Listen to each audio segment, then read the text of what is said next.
What's up, guys? Welcome back to another video. Rope Monster here, coming at you. Thanks for stopping in.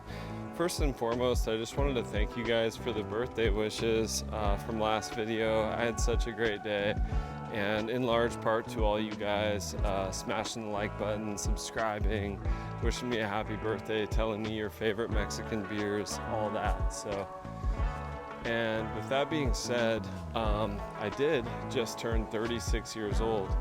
And so I've been retired now for a year and a half. And this video was actually inspired by a subscriber, Walt Magnato. Thank you, Walt. The question he asked was, how long did it go from you being a normal dude? How long did it take from being a normal dude to go to retired in terms of years? 2 years, 3 years, or 5 years was the question. And the short answer is 3 years. I went from a net worth of $4,000 and going through some tough times, a divorce. So I went from a net worth of only $4,000 to retired in 3 years. And today I don't want to talk so much about the investment strategy involved in that. I want to talk more about the sacrifices, because this is the part that people don't talk about. How can you go from $4,000 net worth to retired in 3 years? Well, the short answer is it takes a ton of sacrifice. And so let's talk about the things I sacrificed. And then for those of you who stick around to the end of the video, I'm also going to share with you a little bit of my investment strategy and a stock that I actually just recently bought and that recently paid me a dividend, which I'm going to go pull out today from the ATM and use that to pay some bills, maybe buy a beer, some lunch. So stick around for that. I'm not just going to tell you guys the company, I'm going to show you the company. So stick around for that. Thank you guys. Let's go. So guys, originally I set out on a 3 to 5 year plan to retire. Once I had my strategy in place, I thought, it could be possible in 5 years. I'm going to try to do it in 3 and really push. And so what that means is making a bunch of sacrifices, as I mentioned. Number one is living situation.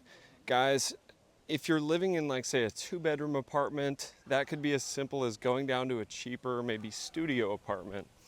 But taking it to the extreme would be, say, maybe moving back in with your parents, or doing what a friend of mine did to save money. He moved off grid and lived in a small cabin. He also had a trailer on the property.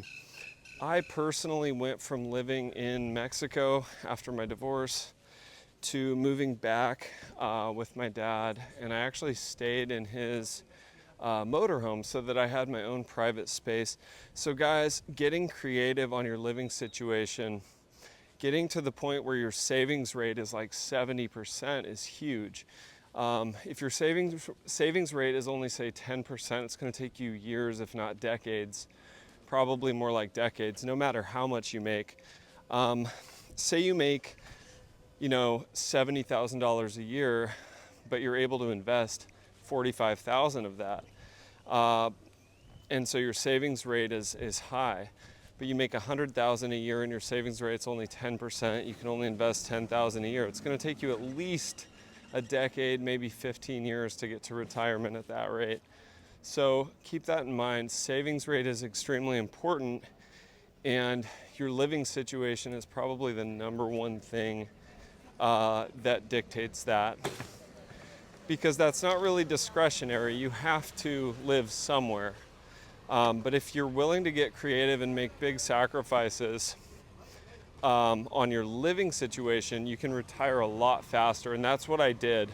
And it wasn't a super difficult decision. It was during the global health crisis, so living with my dad was actually really nice. I was able to cook him meals, do the grocery shopping, and just help out, spend more time with him. But I spent almost all day, every day working. And so that goes into the second biggest sacrifice I think that I made is my time allocation. I spent almost all of my time working. And I'm talking like 7 days a week. every now and then I would take a half a day off or even a full day off and maybe go to the river. My rule was that if it wasn't significantly memorable or meaningful, then there was no time for it. So there was no time for just, video games or something that's literally just a time sink. It had to be like a memorable camping trip with my friends, or a trip to the river, fishing or something like that. But it had to be epic for it to be worth my time. Otherwise, I was working. So your time is your most valuable asset.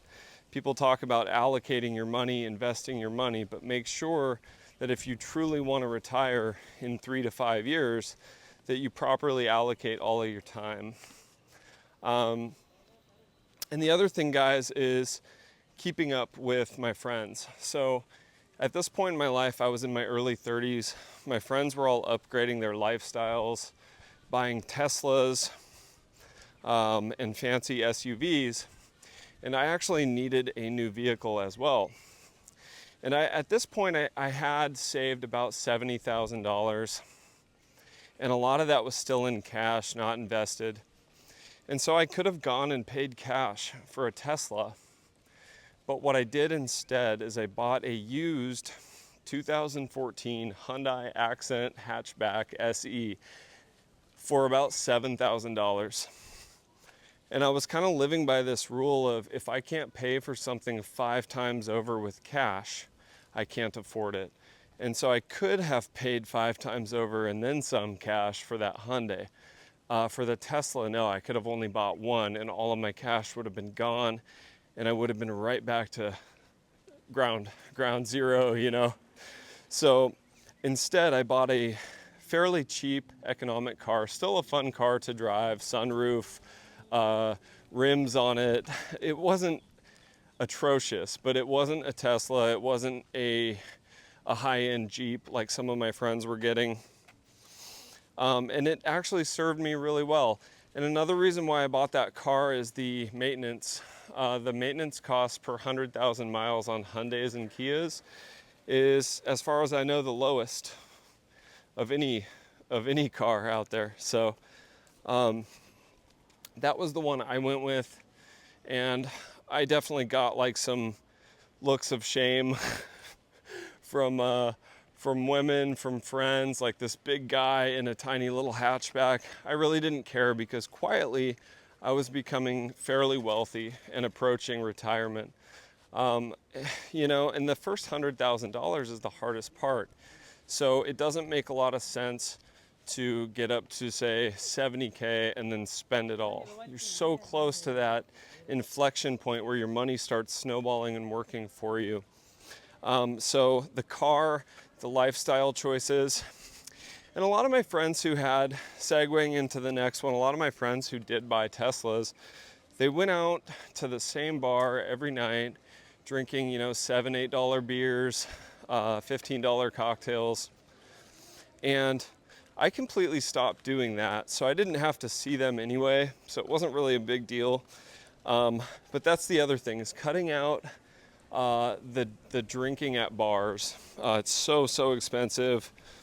Instead of going out and drinking, I would grab a beer from the grocery store, and go to my dad's place, have dinner with him, and then I would go out to the motorhome and sit quietly and read books and drink my beer to educate myself.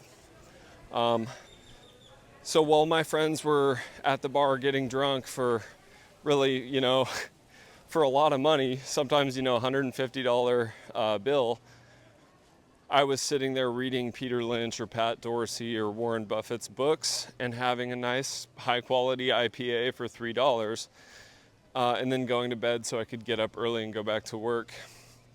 So those are some of my real world sacrifices, guys. And housing, I can't stress it enough. You've got to get creative, even if it means like paying your friends who have an apartment, like say a 2-bedroom apartment, but it's already full. See if you can talk to them and their roommates and be like, hey guys, I'm only going to be there from 10 p.m. to 6 a.m. can I keep a little rollout mattress in your closet and give you guys $150 a month? I can come in, roll the mattress out, go to sleep. That's a real world example. A friend of mine did that, and he's very wealthy now at this point. It's hard to imagine him rolling out a little egg crate thing on his friend's floor and going to bed in the living room and trying to be out of the apartment before they even wake up, because his lifestyle is now much nicer than that. So it's worth it, guys. These sacrifices, you have to remind yourself, short-term pain for long-term gain. I'm retired here in Playa del Carmen, Mexico. This is a top 3 vacation destination in the Western Hemisphere. People pay good money to come here just for a week or 2 out of the year. And I have the privilege of staying here now year-round. I just signed a 1-year lease on my place. Another thing, guys, I want to talk about is sacrifices that I continue to make, even in retirement, to make sure that my wealth continues to build. And so the exchange rate recently got a little bit better. It's 18.4 to 1 at the time of recording this video. So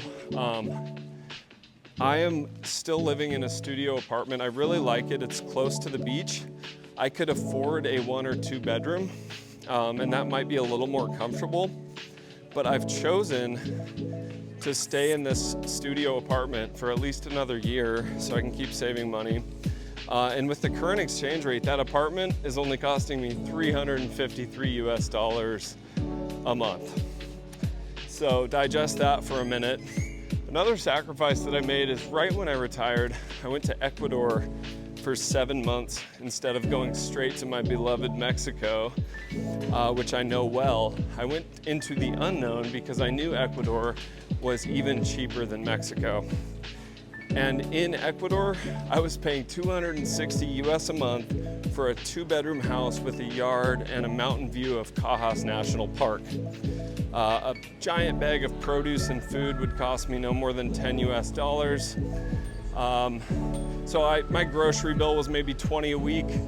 It was insane. So that sacrifice was actually a great experience. And but it also saved me a lot of money that I was able to invest, especially last fall.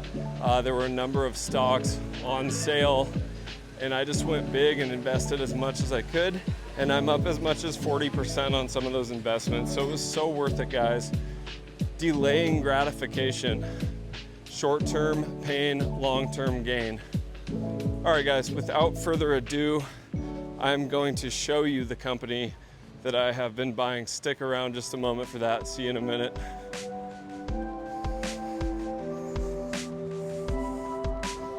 All right, guys, so as promised, I'm going to show you a company I recently just bought a lot of.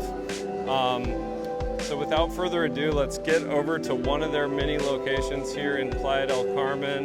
If you guys guess the company, let me know in the comments. It is one of the most ubiquitous companies in the world, and it may surprise some of you, but you know, I woke up one morning recently, I think it was very late April, maybe the last day of April or even early May. Oh, and these guys are all supporting it here. That gives you an idea. They've all got one of this company's products. But I woke up and I literally rubbed my eyes because this company was down 17% in one day. And I was like, all right, if they're giving it away, I'm gonna buy as much as I can. And here you have it, guys.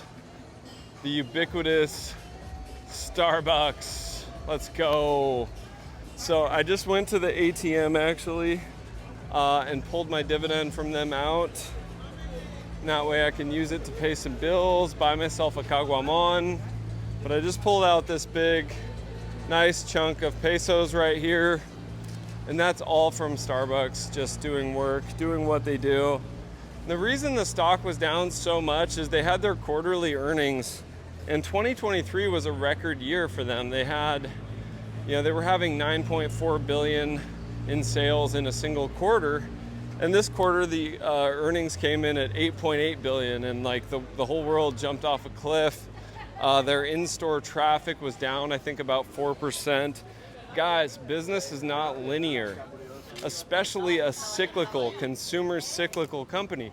So when a company like this has a bad quarter and the earnings are down, 4%, 6%, whatever it may be, I don't panic, I buy it. And I've actually owned Starbucks before. It's one of the companies that helped me get to retirement. So thank you, Starbucks. This is the second time that I've owned Starbucks now, and it felt so good to get that dividend again. I sold out in 2 tranches last year. I sold out at 104, which I thought was fair value. And then I also sold the rest of my shares at about, I think, 114 a share in May. And so, guys, my entry point recently was $73.50 a share on this company. And I think it's worth 104, so I got a 30% discount to fair value.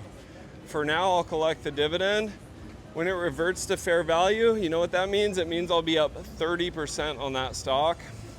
And then I may take some of the gains and just hold the rest and see how it goes. Hopefully you guys found that information useful and found something in there that will motivate you, inspire you, but also show you the way to early retirement. Like I said, I just turned 36. I've been retired for 1.5 years. It can be done. Don't let anyone tell you it can't be done. It just takes a lot of sacrifices, and some of them aren't the most comfortable, especially at first. They take adjustment. You got to give yourself time to adjust.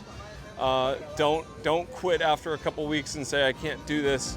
I can't, sleep on the floor, or I can't live in my parents' motorhome or my friend's trailer. You can do it. It can absolutely be done.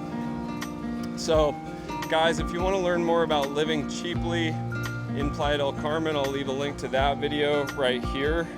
And if you want to learn more about which neighborhood to retire early in Playa del Carmen, I'll leave a link to that video right here for you guys. I really appreciate you stopping in. Please smash the like button for me. Subscribe if you haven't already. Let me know in the comments if you want more content like this about retiring early, investment strategies, and financial freedom. If so, I'd be happy to make that content for you. And thank you again, Walt, for your comment that inspired this video. Appreciate you, brother. All right, guys, Rope Monster out.